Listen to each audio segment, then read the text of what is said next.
Welcome back to Everyday Fitness. Today we are going to talk through consistency, sustainability and adherence. So basically we're going to talk through tactics of how to make sure that it's easy for you to stick to your goal to therefore get to your end result.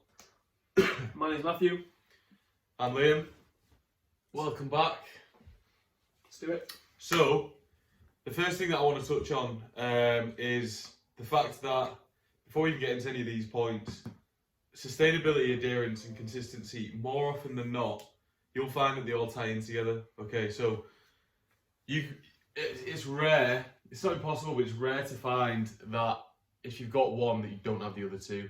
If you're on a sustainable program, nutritionally and training wise, more often than not, you'll be able to adhere to that with great ease, to be honest, and you'll more often than not be consistent with it as well. And similarly with the other two, you can reverse it all. So if you've got one, essentially you've got all three, or you should have anyway, which is great. But we're here to talk about if you haven't effectively, but also the importance as well, and where you should be sort of with it in terms of remaining consistent, keeping it sustainable and being able to adhere to it. Okay, so the first one is consistently poor. Okay, that's the topic. Breaking that down, it is important that even if you are on a diet and you are making progress that you think you're making, okay, so maybe your lifts are going up, for example, are you entirely sure that the training you're doing is correct, or the calories that you're on are correct, for example, or that your sleep is where it should be? Okay, so you need to make sure that it's great to be consistent, but make sure you're doing everything right as well. So consistently you're doing the right things as opposed to being consistently maybe average to poor. So maybe your form's not great on certain exercises, maybe your calories are slightly too low, because most people, when it comes to weight loss especially, they see the scale number jump from they might lose 3 or 4 pounds in a week. Now that is a monumental amount of calories in terms of food. Okay, so if you're losing 4 pounds in a week, more likely than not, that's not through fat by itself. Okay, there'll be muscle in there as well. So it's making sure that we're doing all the right things and putting them in place to enable us to make progress, but consistently in a good way, rather than it being detrimental and maybe down the line in the long run affecting your general health as well, not just your physical. Okay, so mental health as well. Anything from you? Yeah, so don't get us wrong, we're not saying don't do something if you're not going to do it right. No. It's obviously better to do something than to not be doing something, but I think what Liam's saying is it's very easy to build bad habits, which you can maybe perhaps still get away with, but later down the line might come to bite you in the old bottom. So it's important to, as we say in all these videos, learning, getting educated on this stuff, if you really want to take this seriously, it is important. So it's important to try your best to go out and find information, to learn, to ask for help, to make sure that what you're doing, when you're doing it consistently, is sort of the best way you can go about it, right? Because at the end of the day, I think, again, even when people train, and I think I was probably the same when I started, I think the more, again, that you learn into it, the more importance you realise behind it and how serious it is. Even when you're training or when you're trying to lose weight or trying to add muscle mass, at the end of the day, you're literally playing with your own health. Yeah. Really. And that's honestly how serious it is. You'll hear horrific stories of people losing weight very severely, and it can be damaging. You'll hear people do terrible things in the gym, we've all seen videos, horrific. So it's important to make sure that we're trying to go about this the best way, because it is serious. So consistency is obviously key, but we want to try and make sure that we're being consistent at the same time as being as on point as we can. Yeah. Which kind of ties into the next one, because we also need to make sure that not only are we doing things the best we can, but we're also setting ourselves up the best way that it can. And a big factor with that is having realistic expectations, right? So a lot of people go into these things with unrealistic expectations, which when it comes to a case of being consistent with something, adhering to something, is going to be disastrous if you've got unrealistic expectations, because you might get 5 weeks down the line, expect to be £20 down or something, and it's just not happened. The only thing that's going to happen there is that you get frustrated, and that's going to have a knock-on effect negatively of the factors that we're talking about. So having realistic expectations, which you're only going to get through perhaps trial and error, but secondly through actually talking to people who have been there, who have done it, and who know a little bit more. Yeah, I think it's quite a naive thing when it comes to training, that people carry these realistic expectations, or unrealistic rather.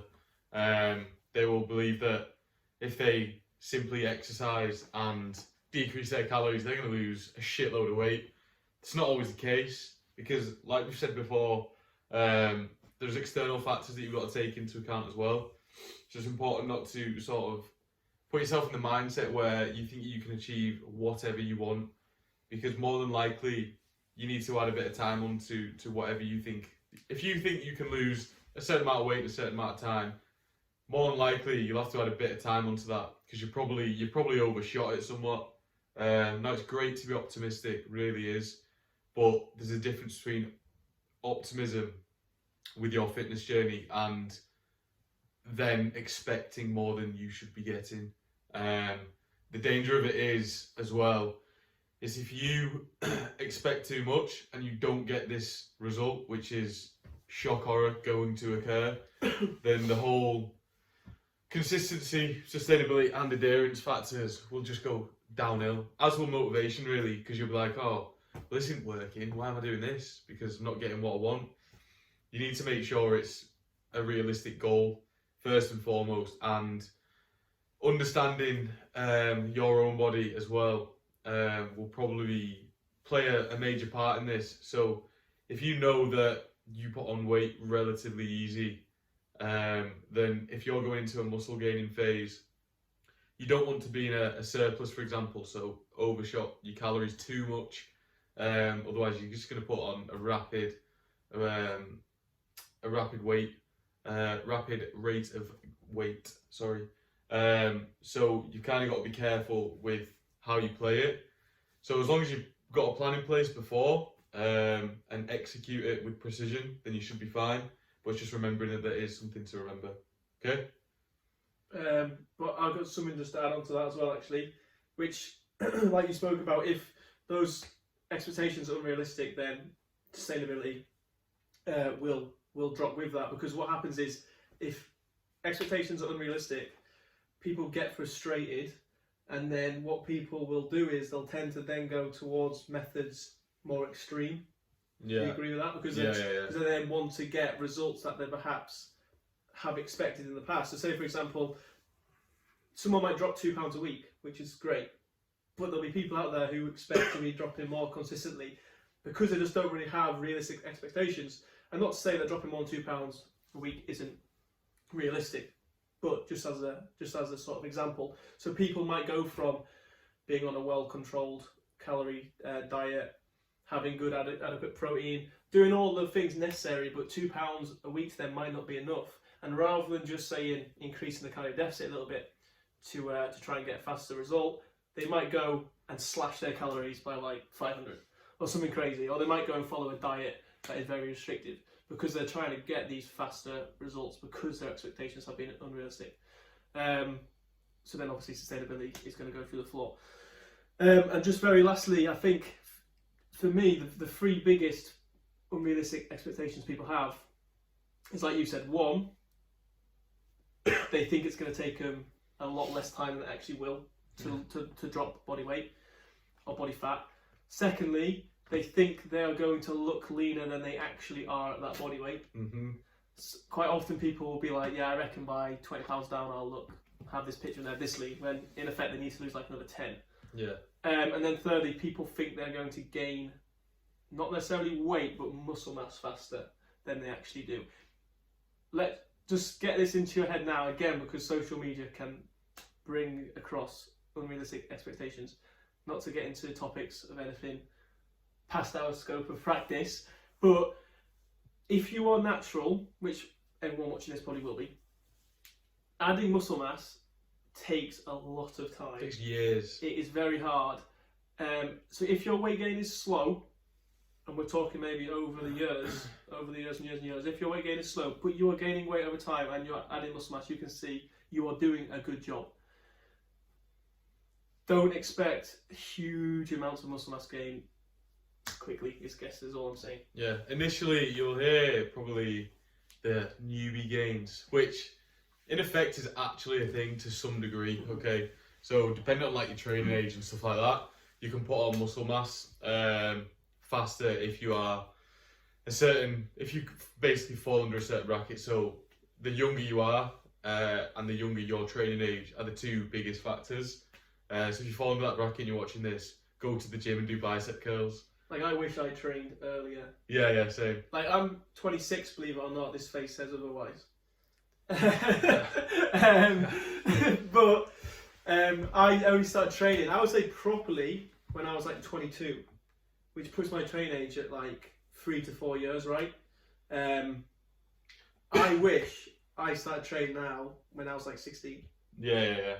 Because you see these people on like YouTube and stuff now, and they're like 16, 17. Yeah, like there's this, what's his name, Anthony Mantello or something. He's just done a bodybuilding competition. He's 17 years old.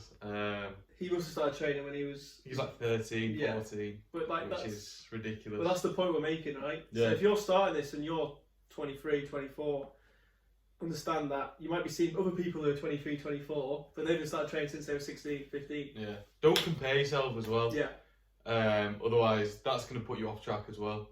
But again, with the quick fix thing, the other side of it is people will undershot it as well sometimes. So they'll say, when it comes to like weight loss, it's a good one. It's a good example to use. If somebody will say, "Oh, if I lose like 2 stone, so about 28 pounds, and I think I'll be where I want to be. Like that's as lean as I want to be." And it's like, all right. And you'll maybe get down to like 20 pounds, so 8 off target, and you'll be like, actually, I think you're about ready now to maybe enter a muscle gaining phase instead. Because if you wanted to get down to the sort of the 8 more pounds, then it's going to get quite dangerous. And your mum will probably be worried when you go home and try to give you a lot of potatoes and mash and stuff like that. So just be careful of that one as well. There's 2 sides to it, I'd say. But again, it's just it's taking account for that as well, and realising maybe what's enough and when to stop and stuff like that. All good? Finish that one? Yeah.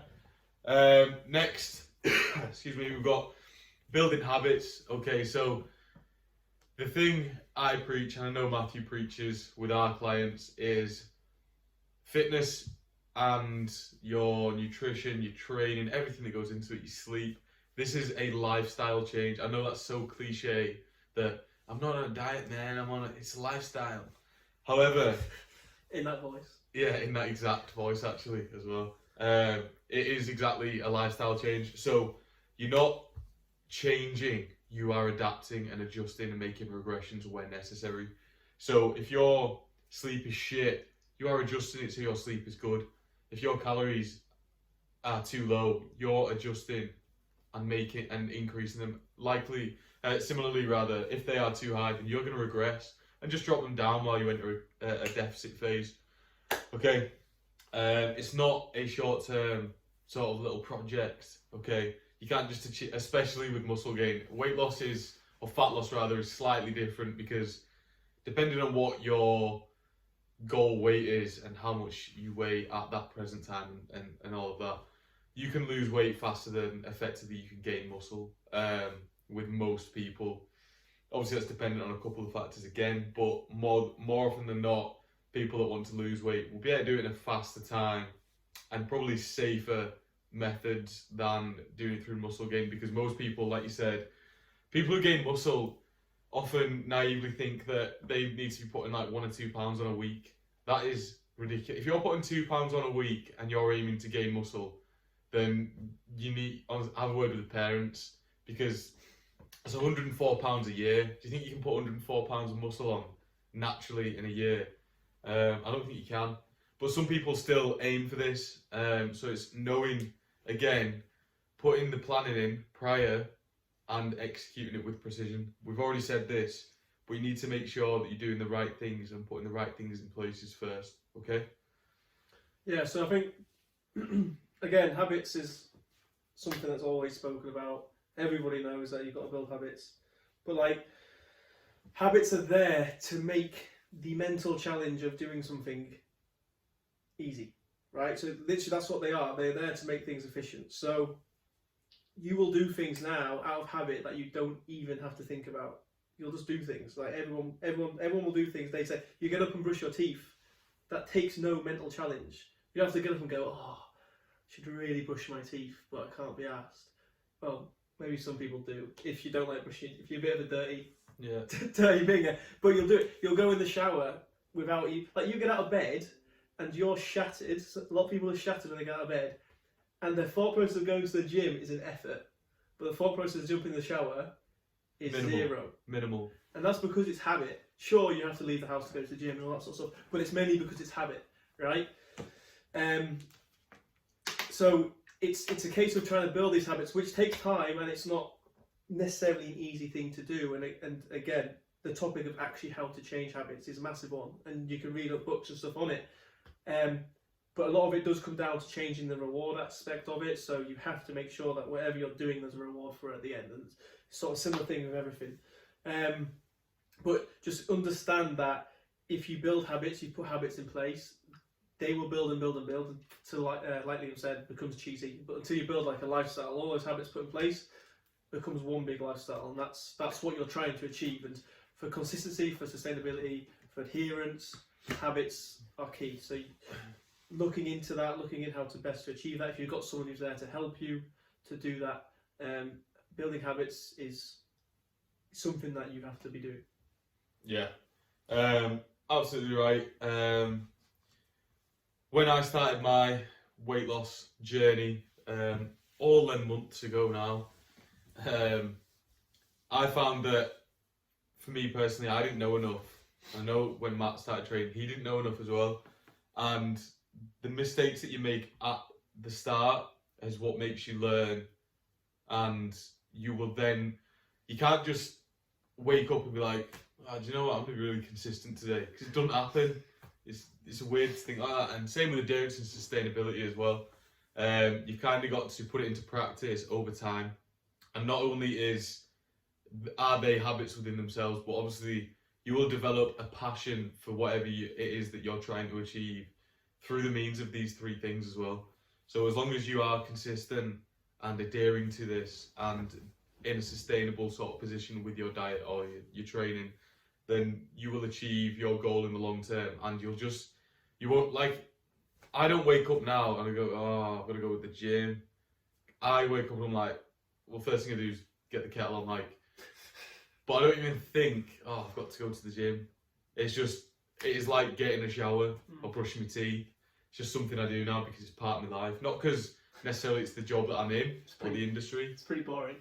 Yeah, it's pretty boring. I live a bit of a boring life, to be honest. However, it is right. Building habits are important. It's not just, like, most people will view it and be like, oh, I'll get in the gym, I'll get out, and if I lose this weight as fast as I can, I'll never have to come to the gym again.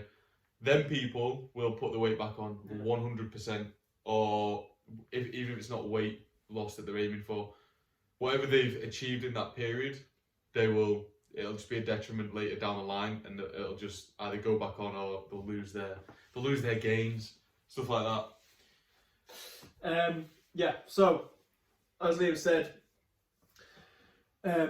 it's not a case of you wake up one day and it's happened, everything's there. So we're now going to delve in a little bit more into actual tactics of trying to make things a little bit easier to sort of adhere to and be consistent with. So first and foremost, in my opinion, spoken about it briefly in the motivation video early on, is having control. So again, a lot of people just lack a lot of control. So if you can't control what you don't measure, right? Is a saying. So basically, if you want to have control over aspects, which we do, you have to be measuring things. So that's going to require tracking data, right? Which sounds very boring, sounds very like a lot of work, which I guess in a case it can be. But again, like Liam said, it's one of these things where you're building a lifestyle. It's something that you're gonna perhaps have to get used to doing, right? Maybe not for the rest of your life, because the beauty with tracking data, which I'm going to go on to in a minute, is that once you've been doing it for a while, you can get good at eyeballing it and it becomes second nature, right? But we want to be tracking as much as we can. So maybe you're tracking food intake, maybe you're tracking your programs in the gym, your progressions, tracking your sleep, tracking your steps, stuff like this. You'll get a good idea of where you're at.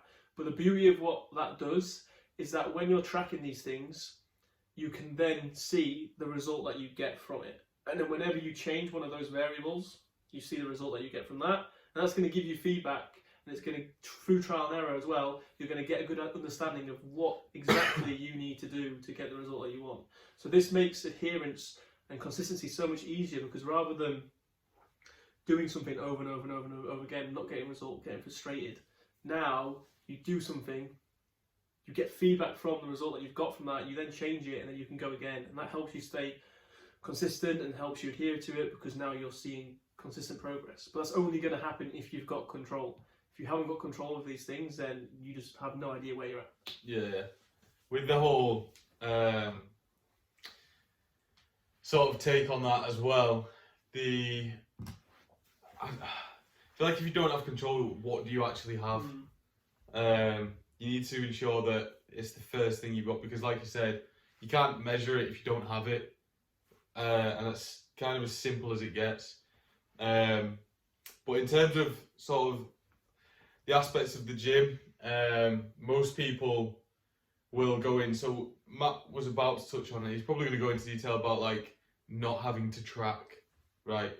I don't think I've tracked my calories in maybe about 2 months, but I know fine well, like I know that I'm making progressions just because eyeballing now is an accurate measure for me, because I've done it for so long. I'm not doing it for years, but I've done it enough to enable me to estimate where my calories are at. And that is, again, the beauty of, we spoke about earlier, of building habits. So I'm in the habit of tracking my foods and tracking my progressions in the gym, and making sure and ensuring my sleep quality is good, or to a better sort of average than most, for example. But it's also, it benefits efficiency as well. So most people will sort of want the most efficient way of doing something, because it saves us time, it saves us effort and stuff like that. Keep putting in the work with your progressions and taking account for what you're consuming in terms of your foods and stuff like that. And down the line, you will also not have to track, or not as actively have to track. You'll more be able to put on the side of like intuitive eating, but knowing what you're eating as well. So like I said before, I sort of know what calories are in my meals, and I assume you probably do as well. And that is an advantage, because nobody wants to wake up every day of their life and weigh out the ropes in the morning. It's not ideal. It's not a way to live, but it's the work you have to put in at the start to be able to do it basically freehand down the line. It's like a skill. You just got to put it into practice, and the better you get at it, the more that it's just going to become. It's like waking up and diving in the shower, like we said earlier. It's just something you don't even have to think about. I weigh out my rice, put it in my tub, I'll add my curry, and I'm away. Just simple as that. Yeah. Again, we are going to touch on it at the end, but it's a case of, there's going to be times when you're going to have to do things in life where you don't necessarily want to do, as we've spoke about, discipline. So no one wants, like Liam said, no one wants to be tracking food intake for the rest of their life, and no one's going to have to. And we talk about tracking, and immediately people will think we're talking about tracking calories, which we have mentioned. And a lot of people hate the idea of that, because a lot of people think it's a lot of work. And yeah, whenever you start something new, it is a bit of a pain in the ass. But you don't have to necessarily even track calories, but you have to have some way of gaining control over what you're doing. If you're not tracking food intake at all, even as simple as a food diary, and then you can look at portion sizes, stuff like that. There's numerous ways you can go about it, but if you're not getting any control, then it is just chaotic. And like, it still baffles me to this day, and this isn't me having a go at anyone, because again, some people don't know any better, and this is just because I'm used to it and I do it day to day and I know the benefits of it. So when people don't do it, I'm just like, why not? But it still baffles me that people come into the gym and wing sessions and just have nothing to follow. And then, again, like I said, I understand why that's the case, but I'm just trying to get across the importance of having control. And literally having a program to follow is having control, because you know exactly what you're doing. You know if things are going well because you can see from feedback. Yeah, it baffles me that people just, it's very in something where you're trying to get an end result, but the process to get there is chaotic. Just does not make sense to me. Yeah, I mean, again, down the line, people will learn that, and the more work they put in at an earlier stage, the less work they'll have to do. Shock down the line. Next, we've got hunger and appetite. So, I'm going to touch on this from a sort of aspect that I see day to day quite a lot, and that is expected within sort of the fitness industry, and that is when you're in a calorie deficit. Okay, so you're trying to lose fat, your calories will be quite low, and adherence is a big thing when it comes to this. So obviously we spoke about consistency, so tracking, okay, and staying with your goal in mind, and obviously sustainability, so how easy it's to stick to these calories. Adherence as well comes into this as well. So more importantly, when you are in a deficit, the foods that you need to be consuming are going to have to be quite high volume and low calorie. So we spoke about this in a different video when it came to micronutrients and the importance of them. The secondary of that is the importance of bringing them in just due to the fact that they're really quite high in volume and relatively low calories as well. So whatever sort of meals that you're sort of bringing in to your diet, whether it even be a weight loss phase or a muscle gaining phase, make sure that they are in line with your goals. So, for example, carb sources off the top of my head, probably basmati rice as a rice is probably your best bet, or like a whole grain rice. You don't want to go for long grain. Yeah, long grain is probably better for muscle gaining phases, just because it's higher calories for what it actually offers you.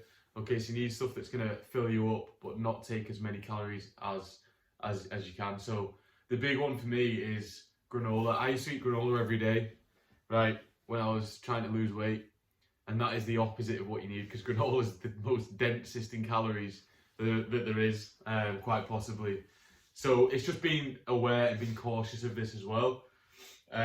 So try aiming for lower calorie foods with higher volume on calorie deficit, and then similarly with a surplus, you need to be aiming for foods that tend to be quite low volume but high calorie. So you can even get micronutrients through like dates. Dates are ridiculously high in calories for what they actually offer. So you need to be going for stuff like that. I don't know what you've sort of... Yeah, there's not a lot more to add to that, really. Yeah, I mean, just these sort of things become really important from the offset for a lot of people, but then obviously the more you do it, like the more you're dieting, like I mentioned in the previous video, things occur as you get more and more into a diet. One of those things being hunger will likely get more and more, and appetite will get more and more. So you've got to try and do things to counter that. Because obviously if you just let into that hunger and appetite, the calories are going to go higher, which is counterproductive if your goal is fat loss. So yeah, and similarly, if your goal is to put weight on, the more and more you've been eating more and more food, hunger and appetite will likely start to drop, so you've got to try and find ways to get around that. So this is just basically an example of trying to find ways to stay adherent, stay consistent when things are going against you, because that will happen. You're basically putting your body through states where it doesn't want to be, because ideally your body wants to find balance, wants to find maintenance, wants to find where it's comfortable. But we know that if you want to achieve something, you've got to be out of your comfort zone. And this is just one of those cases, and then you've got to try and find ways around that. But I think you've basically covered that. Yeah, it's simple enough when you think about it. It's kind of just common sense, isn't it? You just higher calorie foods, yeah, low volume for gaining weight, because you might not even need to implement any of this, right? Because you might be quite happy and find it relatively easy to eat calories in your day. So if you're needing to eat 3,500 calories in a gaining phase, you might be able to hit that number with some ease, which means don't listen to the last 5 minutes of what we just said. And similarly, if your goal is losing body fat, and 1,800 calories isn't as much of a chore to you as it may be to another person, then again, just eat what you want. As long as you're tracking it and you're hitting your macronutrients for that day and for that week, and you're progressing, okay? It doesn't really matter what you eat. It's just we're trying to make it as easy as possible rather, for you to adhere to in the long run. Happy with that? Yeah. Okay, so going on to the next one, we're going to start talking about how through your goal and through programming, and through your plan, you can try and make things a little bit easier. So this ties in quite well, because now we're getting on to the point where things will eventually get harder for you to adhere to, because your body's almost to a degree fighting against what you're trying to do, right? So there's different methods we can bring into play here, and we're not going to delve into each one in a lot of detail because that could be a whole other video. But just to give you a brief idea, maybe you've heard these terms and don't really know what they are, just to give you an idea. So, for example, if you've got a big weight loss goal in mind, big fat loss goal in mind, say you want to lose something like 50 pounds, say for example, how much have you lost? 75. So Liam, for example, has lost 75 pounds. So if you were to try and do that in one stint, I mean, you could maybe do it, but it would be ridiculously hard, and towards the end of it, you would probably be feeling like death. So, and to stick to that would be very, very hard. So what's perhaps the better option, and this is when smart programming comes to play, and Liam's probably done this multiple times, and he might be able to give you better time frames. But for example, you might be losing weight for 12 weeks. You might lose a decent 20 pounds. At that moment in time, hunger might be through the roof. You might be feeling tired. Diet fatigue is crept up. Training performance is dire. That would then be a time to be sensible, to pull back. Might take what's called a diet break, which the name tells you what it is. Taking a break from diet, where you basically sort of resort back to what is now your maintenance. Let your body relieve the stress. We've already mentioned stress in a previous video. Get your body in a better position to then go again, dropping body fat, and then you can go again. And that's just smart programming, because now, rather than struggling and continue just to dig deep because you're a hard, I don't want to swear. It's me. You're sensible, you're smart about it, you take the diet break, you're now fresh and ready to go, you go again. That way, I would say 98% of people will find that an easier way and a better way to get better results. Yeah. So everything Matthew's just touched upon, I did the opposite. No. And my problem is I neglected my mental health a lot, and I didn't think my physical health would impact it whatsoever. I didn't think they'd even look at each other. However, they come into play quite frequently with each other as well. One affects the other. Similarly, the other affects. Okay. So what I did was, after I stopped fannying about with it all and actually started, it took me, like I said, about 12 months to lose 50 pounds. I did this throughout the course of 12 months, occasionally taking a day off or two. Never had like a prolonged diet break. So some people can take diet breaks for a few weeks, okay? Which is fine, because you might require it. And I probably did, to be honest, in hindsight. But I just continued anyway, because it depends how much, I think, in my opinion, it depends how much you really want it. And even if you really want it that bad, you should still take into account that your body needs to just time to chill out. And like I said, just relieve all that stress that you've built up and put your body under, and then go again when you're fresh. But like I said, I didn't really do that. But the last 25 pounds that I lost, I kind of did it in a slower sort of manner, basically. So I tried to this is where I started learning a bit more. So I'd done like a lot of research. I'd read a lot of like journals and stuff like that, and watched a lot of videos. And I tried to do it in a more sustainable manner, because even though I did it for 12 months and lost like quite a bit of weight, it wasn't sustainable. I literally had to dig deep. Like I was eating like 1,500 calories a day and not going for what we've just talked about, like higher volume, lower calorie foods. I was just eating what MyFitnessPal told me to eat, mate. And that wasn't ideal. But again, like you said, a diet break, sometimes you might feel like most people will be like, oh, I don't want to take a diet break because they're not at the goal. But we've spoke about this numerous times. It's long term. Okay, so this short, just take a week off. Just take a week diet break and get back on. That's all you might require. But again, you might find that after a week you're like, oh, do you know what, I'm not quite ready yet. But again, similarly, if you're 3 or 4 days into a diet break and you're going, do you know what, like I feel a lot better now, I might just jump back on, then do that and just give it a whirl, because essentially trial and error is going to come into play with it as well, and it's what best meets your needs, because again, it's subjective from person to person and it will differ, but just take it into account. Don't just assume that you are the Rock and you're invincible from any form of diet break or refeed or anything like that, because guess what, mate, you're not. So just bear it in mind, like I said, that's probably the best way to go about it. Just as another example, just because we're talking about adherence, I think this is for both fat loss and muscle gain, but maybe perhaps more so muscle gain wise, just in terms of the goal that I'm going to talk about. If someone's goal is, or if your goal is to add muscle mass, obviously you have to train for extended periods of time.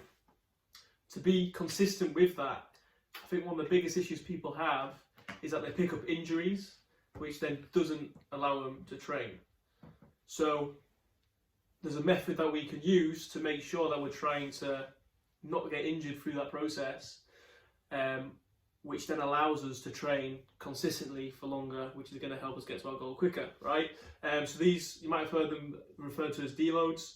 So it's basically similar to a diet break to a degree, but just more focused on training wise, where you will perhaps train for 4 to 6, 8 weeks, could be however long. There's different methods of programming, but then at a certain point in time, due to feedback that you get through tracking different things, you will then take a deload where you drop the amount of training volume you do for maybe like a week, and then go again. And that's basically just a simple way to make sure you don't go into overtraining, you're not going to get injured, you can stay consistent, and then you can get to your goal faster.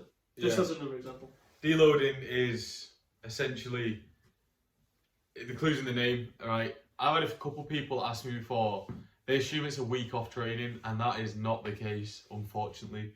You'll still train however many days, and whatever split that you do, and whatever program you're on, you will train that number of days, usually anyway, but you will, like Matthew said, just decrease the intensity somewhat. So you're still training, but you're giving your body a rest effectively at the same time to allow it to basically recuperate and recover to get back into it next week. Okay, that's essentially what that is. Yeah, I know. Yeah, I mean, again, if you look around, there'll be different people that do it different ways, but I know there's some people that drop volume by like 50%, that's what I do, but then you keep the weight that you're lifting the same. But I do know some people who will take 4 days off completely, so they don't take a week off, they take 4 days off, and then they go again. So, again, it could be very, it's very individual dependent, and again, it could be trial and error, you can see what works best for you, but just the idea that you're being smart with your programming to basically help you stay consistent and adhere. Yeah, just so you're aware that it's an option, really, as well. So, we've also got enjoyment versus necessity. Okay, so with this is quite big, and it might not seem like as big as it should. However, most people, most lads, commonly, they love training arms, don't they? They love it. They hate training legs.